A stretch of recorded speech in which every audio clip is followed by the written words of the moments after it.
बिस्मिल्लाहिर्रहमानिर्रहीम। पहले तो आप सबका शुक्रिया है कि आप यहाँ आए। काफी सारी जगह पे मुझे ये सवाल पूछा गया कि बारामूला रिलेटेड आपका क्या मैनिफेस्टो है, आप क्या करना चाहते हैं। तो उसके लिए मैंने पर्टिकुलरली बारामूला असेंबली सेगमेंट के लिए मैंने एक मैनिफेस्टो आज आपके सामने शेयर करना चाहता हूं कि मेरा जो विजन है फॉर बारामूला फॉर अंदर 5 years क्या है। उसमें जो सबसे पहले मुझे लगता है वो है टूरिज्म का सेक्टर। टूरिज्म का सेक्टर इसलिए क्योंकि वो एक ऐसा वाहिद सेक्टर है जिसमें हम यहाँ जॉब अपॉर्चुनिटीज को बढ़ा सकते हैं। तो उसके लिए इनोवेटिव टूरिज्म है, हॉस्पिटलिटी अपग्रेडेशन है, सस्टेनेबल इको टूरिज्म है, कल्चरल सेलिब्रेशंस है। तो इनका ब्रीफ मैंने पूरा लिखत दिया है जो मैं आपको आपके साथ साझा करना चाहता हूं। इस टूरिज्म के सेक्टर से हम जॉब्स यहाँ पे अवेल कर सकते हैं। अगर आप देखेंगे बारामूला जो असेंबली सेगमेंट है, यहाँ पे बहुत सारे अनएक्सप्लोर्ड वर्जिन फॉरेस्ट्स और ऐसी जगहें हैं जहां पे अभी लोगों का रीच नहीं है, जहां अभी तक हमने कोई इंफ्रास्ट्रक्चर नहीं बनाया है। अगर वो इंफ्रास्ट्रक्चर बनता है तो मैं इस चीज पे पूरा मुझे उम्मीद है कि हम एक बहुत ही बड़ा जो जॉब एम्प्लॉयमेंट के लिए हम एक सेक्टर खोल सकते हैं। और इसके लिए हमें सबसे ज्यादा काम करने की जरूरत है। मेरी प्रायोरिटी हमेशा है कि यहाँ पे हम जवानों के लिए जॉब्स अवेलेबल करवाएं। दूसरा है यूथ एम्पावरमेंट। इसमें employment opportunities, skill development, entrepreneurship, inclusive growth, ये कुछ हमने इसमें पॉइंट्स इंक्लूड किए हैं जो मैं इसलिए इनको नटशेल में बताना चाहता हूं, अदरवाइज ये बहुत लंबा खींचेगा। मैं इनको पॉइंट सिर्फ हाईलाइट करके आपको बता रहा हूं कि हमने क्या क्या इसमें इंक्लूड किया है।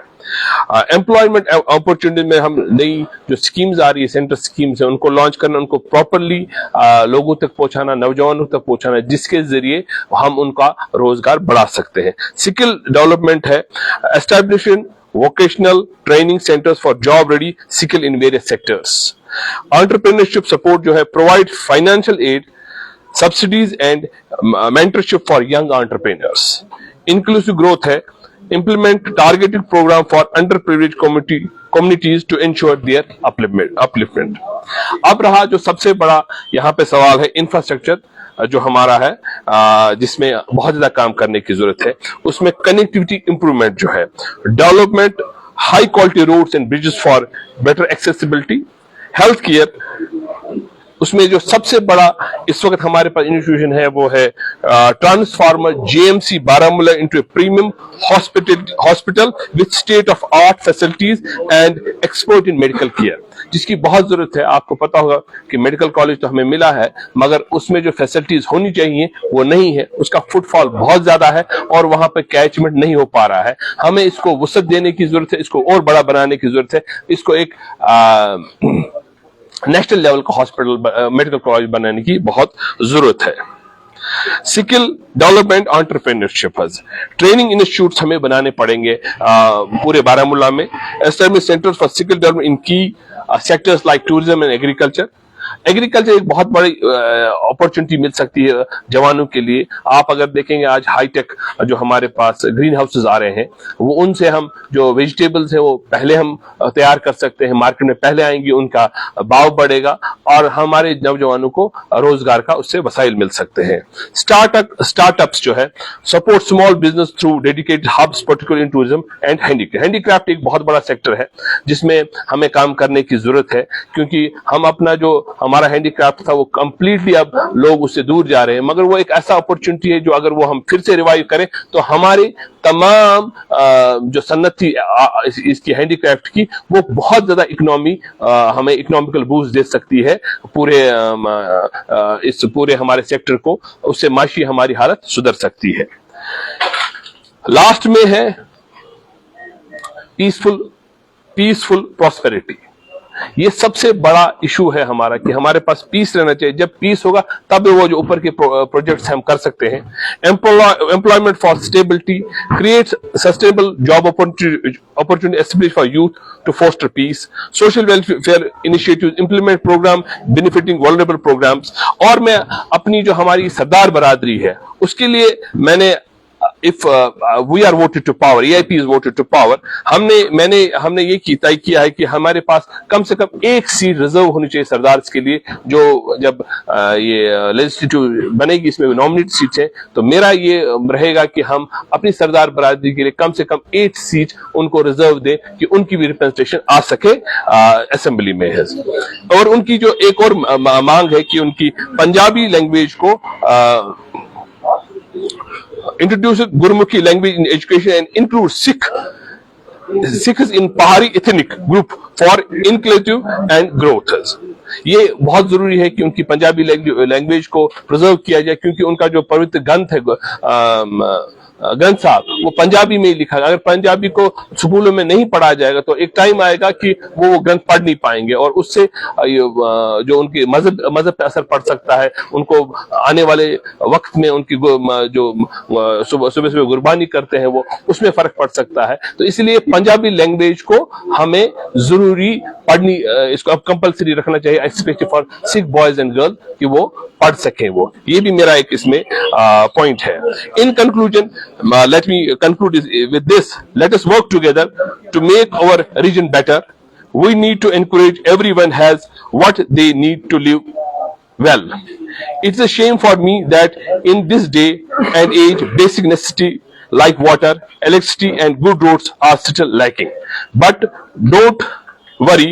I believe it is my duty to provide these essentials, so I did not need to mention them in my manifesto. Let us focus for a bigger picture and build a brighter future for all. AIP contesting candidate from 10 Baramulla, Shoaib Nabi Law.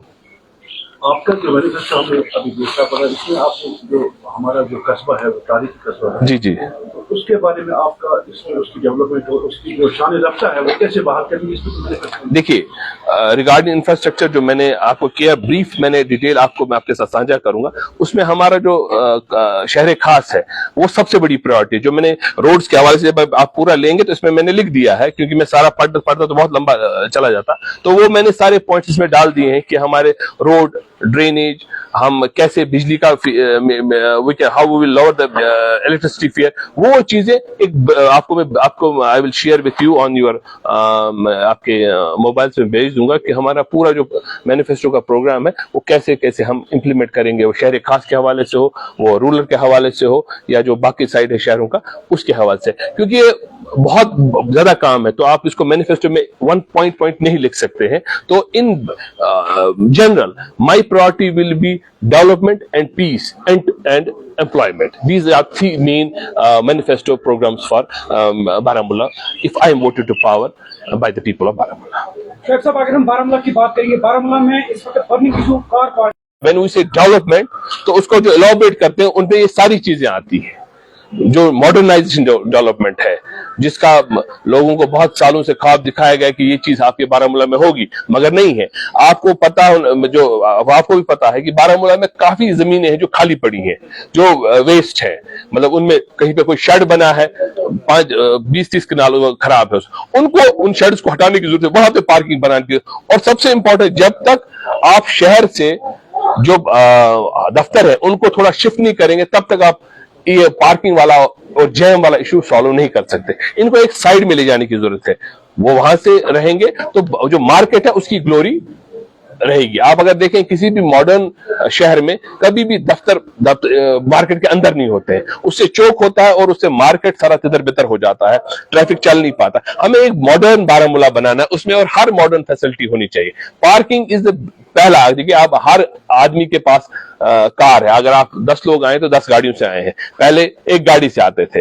अब अगर 10 गाड़ियों को अगर आप town में ले जा रहे हैं, इनको कहीं रखना भी है, तो वो सबसे बड़ा चैलेंज है हमारे लिए कि कार पार्किंग कहां बनेंगी। हम कल रोड शो किए तो हमें अच्छा लगा, जो पुराना हॉस्पिटल जहां पे उनके क्वार्टर्स उनको तोड़ के वहां पे पार्किंग बनाई गई है, तो वो एक थोड़ी फैसिलिटी बन चुकी है, मगर ऐसी एक फैसिलिटी से नहीं चलेगा काम। We need to have multiple facilities like that. वो तहसील के पास भी होनी चाहिए, वो डीसी ऑफिस के पास भी होनी चाहिए, वो पुलिस स्टेशन के पास भी होनी चाहिए, क्योंकि लोग भी अब ज्यादा ट्रैवल करना पसंद नहीं कर सकते हैं, 2 किलोमीटर 2.5 किलोमीटर कोई चल के जाना नहीं। तो जो पार्किंग जो फैसिलिटी विद इन 500 मीटर्स हर जगह पे अवेलेबल होनी चाहिए, तब जाके आप एक मॉडर्न और खुशहाल बारामूला की तायद कर सकते हैं।